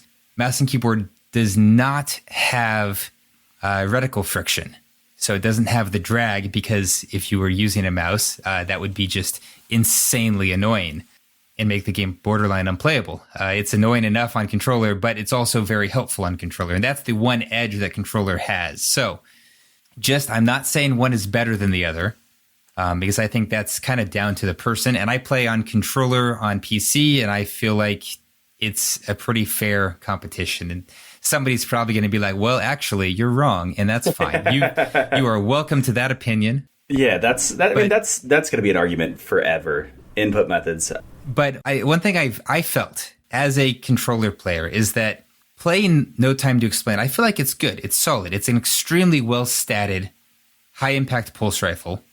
High-impact pulse rifles are extremely high reward if you land crits. Yep. And so if you can aim, regardless of input, the reward is very high on those guns. And it's higher on No Time because No Time's stats are just through the roof compared to, the Messenger or any of the other very solid, but otherwise average high-impact pulses. Yeah. Mouse and keyboard players are even better with it because they have 20% scalars on a bunch of very important stats. And that's just facts. Like, I'm not saying mouse and keyboard always has an advantage, because I don't think that's true. I think there are weapons where controller has an advantage, and that's just the nature of using two dramatically different input methods. But take it a step further. I'm going to take it a step further, and I'm going to ask you a question first before I give my opinion on it. All right. How do you feel about M&K support on console? I'm fine with it, actually. And this is actually a shift from my opinion a year ago. If you'd asked me this a year ago, I would have been opposed. Mm-hmm. And that was before I started spending a lot of time playing on PC with a controller. Mm-hmm. Now, I think it's important how they go about it, for sure. I think it's very important to try to go about it the right way and make sure that it's a good experience and not like Zim, which is a whole other can of worms that is not something we need to, not a rabbit hole to go down. But having spent much of the last year playing PvP in PC lobbies, I have lost the fear of them that I once had. And I will say I think it's made me a better player. I think playing only against other controller players actually allows you to be a lot lazier, because the movement of a PC player is very different from the movement of a controller player. And learning to that's honestly the biggest, more than the stats. I feel like movement is the biggest difference between the two inputs. Learning to account for that movement has made me a better PvP player, just hands down, flat out. So I'd be fine with it. I'm always for anything that allows more people to participate in the way that they want to participate. So I agree. Where are you going? I definitely agree. I definitely agree, because this is obviously a talking point that goes across the board. And it's probably one of my favorite baits that I've ever had on Twitter was, and it actually sparked a really good discussion about that, was I said new gen consoles should be in PC lobbies. And the argument that came up constantly was, I don't want to face M&K players. They can move too fast. They can jump too far. They just have to click heads. All they have to do is move they have their whole arm to move. That is my favorite argument. They have their whole arm to move. Well, you can go up to 20 cents now, and you can turn the same way almost. Unless it's somebody like Wallow that's running, 1600 DPI, you can hit the same way. I run shotgun on controller on PC, and I'm not great, but I'm still holding my own, So I think that, and I'm glad you mentioned Zim too. I wasn't going to take that route, but I think that it would solve a lot of the Zim issues. Like, I have friends that have to use it on console because of injuries. Sure, yeah. And I think that's also why Bungie hasn't gotten rid of it yet openly, is because of that reason. It's the accessibility. However, it's also abused. And I think that it would alleviate a lot of those issues with an M&K support. But I always like to ask people that talk to people where their viewpoints are on it, because it gives me a chance to learn too. Yeah, for me, it was definitely there was definitely a fear issue. Mm-hmm. The few times that I had played on PC, it had been a rude awakening, and it was both about movement and about just like people hitting headshots at speeds that you just don't mm-hmm. see in console lobbies.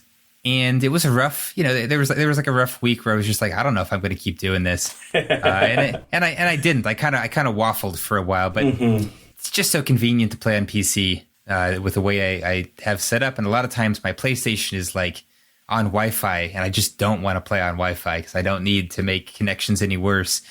Yeah, so I just kind of ended up falling into it, and I just sort of like got over that fear. And so I would say, to anyone who's in that boat, who maybe has that same fear, that it's not entirely unjustified, but that if you're willing to face it, you will end up being a considerably better player. And that it's really just about adjusting to a different feel than it mm-hmm. is them being just flat out better or having a flat out advantage. There are a lot of really, really good players running controller on PC. Like, oh yeah.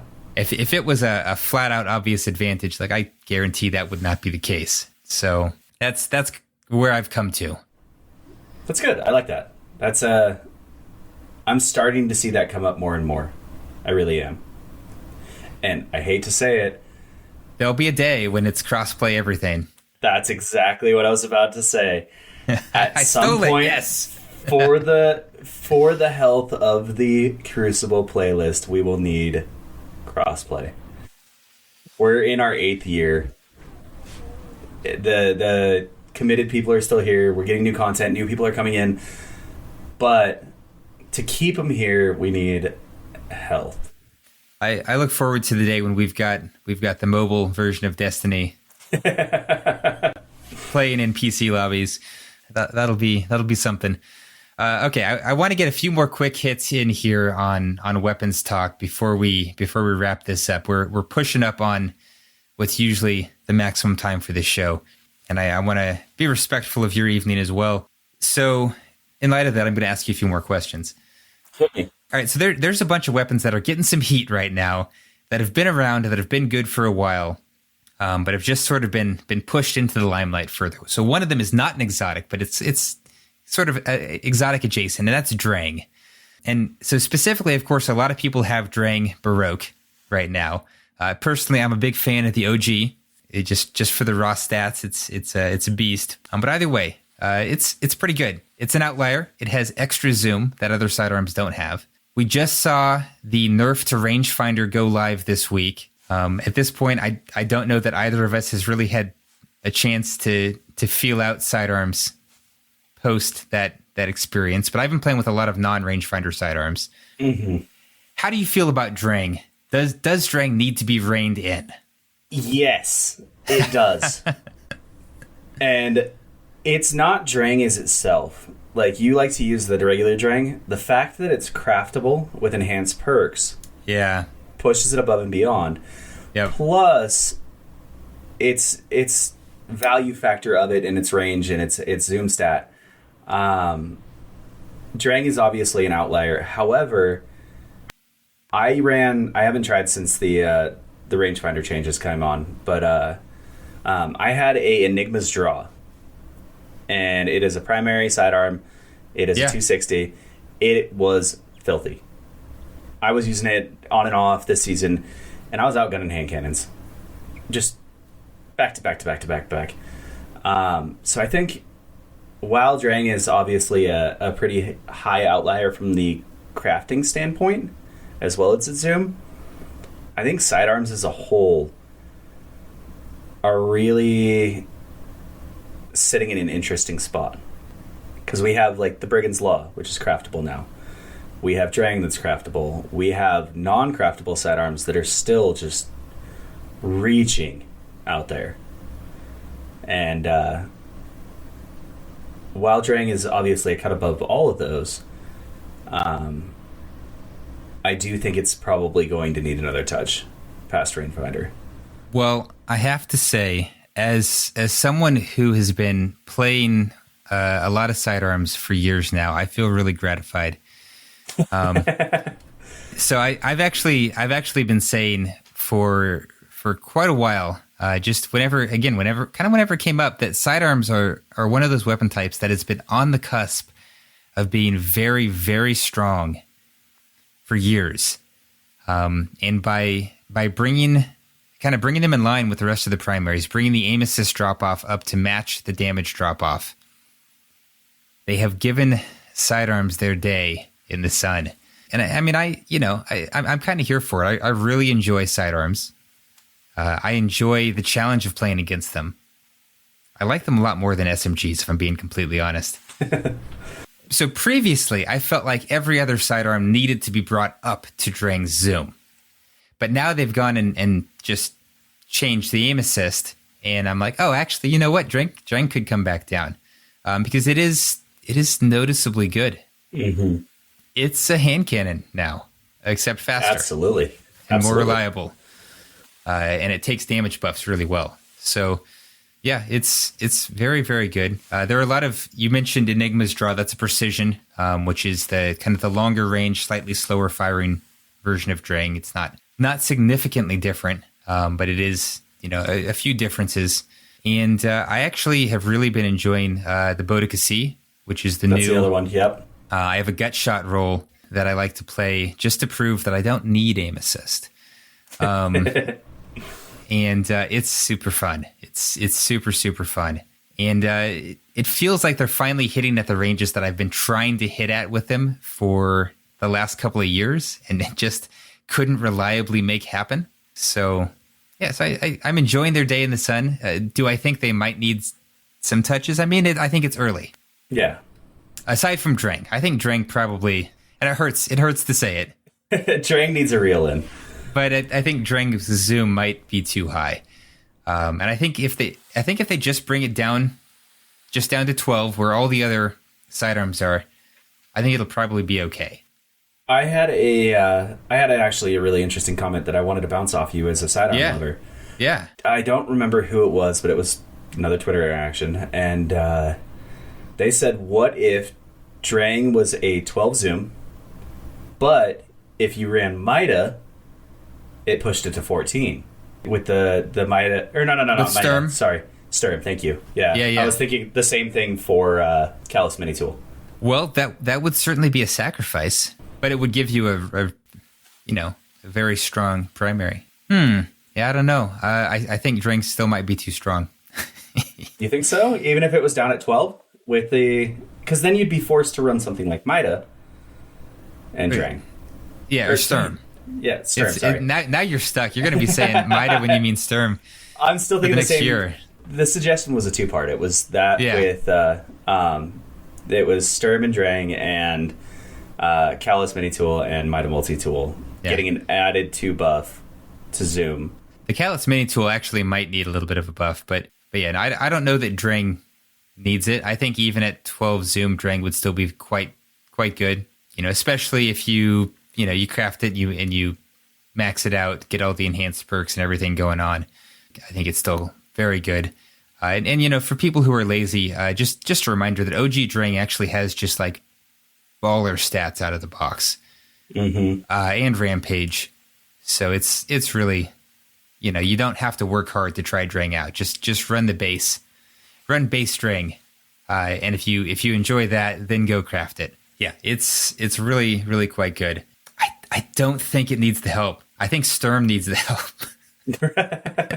I don't know. I've matched some really, really nasty Sturm players. Well, there are those people. There are those people. It reaches out and touches pretty far. I enjoyed the 120 meta. It's a bit of a hot take there. I want to go ahead and just, again, set an example. I was wrong. Don't help Sturm. That's talking about weapons that are kind of on the cusp. I think a buff to Sturm could be a real dangerous move. Yes, it could be. And it was. Especially if Drang doesn't get nerfed, because then you've got a really just kind of a built-in double primary, special denial. Yep. It would be, I didn't even think of that. Yeah. I mean, I enjoyed the 120 rounds. Oh my gosh. Yeah. Maybe not. Maybe not the 120 meta. Let me take that back. I didn't hate the 120 meta, but yeah, it was a different time. All right, well, we've covered a lot of stuff here. I'm curious, in terms of, is there any other one weapon that's standing out to you right now as like being just not only an outlier, but a heavily used outlier? Ooh, that's a tough one. You've got some choices. If we just look at the trials report, or the Destiny tracker. Yep. I mean, I've looked a couple times. The big thing that I'm trying to take it a little bit more than just what's feeling like an outlier, and more what's truly an outlier. Yes. So, and it's going back to sidearms again. Rat King. Ah, okay. Rat King with the Catalyst, with Capri's, is a dangerous combo. Interesting. It really is. Because if you have the Catalyst, you reload, you get health. Right. And go invis. And you can stack it as many times as you want. And you can just sit there and spam it with sneak attack. You can add that extra damage and swaps. And I think that if things like Drain get pulled back, we're going to start to see an insurgence of something like Rat King. So I'm gonna offer just a different take on that. I don't think that Rat King itself is the problem. I don't know if I want to say that. I think that the problem with Rat King is not that. I think that the problem is with Hunter, with the Hunter Void subclass and its exotics, a heavy over-reliance on invisible adjacent benefits, like benefits that you get just for being invisible or coming out of invisibility or going into invisibility. There is so much stacked up between the exotics and the Void 3.0 that how could Rat King not be a good choice to make? Absolutely. I'm surprised it's flown this far for this long. I say that because Rat King was never a problem. Nope. And it is now cracking into the meta, and that suggests to me that it is not Rat King's fault. Mm-hmm. I want to stand up for the king here. I love Rat King. I got it. And point the finger at everybody else, at abilities and exotic armor. What I really, and this is a whole other direction, but I really want Void Hunters to stop being one-trick ponies. I want non-invisible related abilities, and I want the invisibility focus to be like pulled way back. But I get it. We're gonna have to look at this from both sides of the house. Sure. What were hunters good for in PvE other than going invisible and a tether? I mean, ideally dodging away and leaving you to die alone. Yeah, and then they can invis res you, and then you die again. Yes. And then they dodge again, and then res you again. No, it's a fair point, and that's part of my complaint is that the hunter identity is too tied to it. I'd love to see a bigger play space for hunters aside from the lone wolf who stays alive to save the team. Mm-hmm. Which is that's a cool identity, and it's something I enjoy. I'd like hunters to think bigger. I agree, and I think they're doing that with Arc 3.0. I do. I love the Javelin. It from a aesthetic standpoint and a damage standpoint in PvE, the javelin. In PvE for sure, yes. Thank you for saying that. The javelin is so much fun. In It is. PvP, and I'm sorry, I have to say in PvP it needs a buff. For sure. The javelin needs a buff. I've seen Titan Storm nades hit harder than the javelin does. Yeah. So there are two things that I'd like to see in I think it's great in PvE. You know, if it gets a buff and it also gets buffed in PvE, like that's fine. I'm fine with that. It's whatever. Let it be awesome. But in PvP, there are two problems that I had with it. One, it just doesn't do enough damage. It feels like it reminded me of trying to play Tether and stay alive while using it. Like it's just, Yep. It's a losing proposition unless you get lucky or they're not paying attention. But the other thing is there's something about the camera motion when you're activating it that I found made it really, really hard to aim. And that experience I would like to see fine-tuned because I think that's so integral and it's easy to gloss over. We like to think about damage and, you know, buffs and debuffs, but like that first-person experience pulling back into the third person, there's something about the camera angle. I felt like when I landed, like when I actually hit somebody, that it was 50% luck. Yep. And I can't put my finger on exactly what it is, but it's that spin is really what it is. Yeah, it's the rotation with the spin and the flashing of the javelin makes your eyes focus on the javelin. Just target fixation. It's human nature. Your eyes fix on the javelin as it's spinning, and you start following that spin. That's so. My experience was a little different. I was zeroed in on the player, but I couldn't quite tell where the javelin was going to go. Like it just feels like my view is like a little off from where. And this may be a personal bias. Maybe no one else is having this experience. I'm open to that being the case. In which case, don't change it. But it feels like the viewing, like the angle, is slightly off, and it's just like screwing with me. And you know, I think probably with enough practice I could overcome it, but I have no reason to practice with it because it's not good. So absolutely, I have one more weapon that's all right. under the radar. I'm game if you are. I'm game if you are. Yeah, so it just popped back into my head. Crimson. Oh, interesting. Attacking my baby. No. Continue. Crimson is low-key a phenomenal weapon in threes. And it's not used very often because hand cannons are in such an awkward spot. With the AE changes and them losing half their identity out the gate, Crimson hasn't been used as much. But if you can hit your shots with the burst, you have instant heal to full health, and you can just sit there and chain it. Yeah, and it's any damage buff makes it a 2 burst. Yep, and I don't think people are catching that. Yeah, you run Solar Hunter. You have Radiant up just like, I don't know, 90% of the time with, relatively low effort. In 6s for sure, 90% of the time. In 3s, when you need it, it should be there for you. Yep.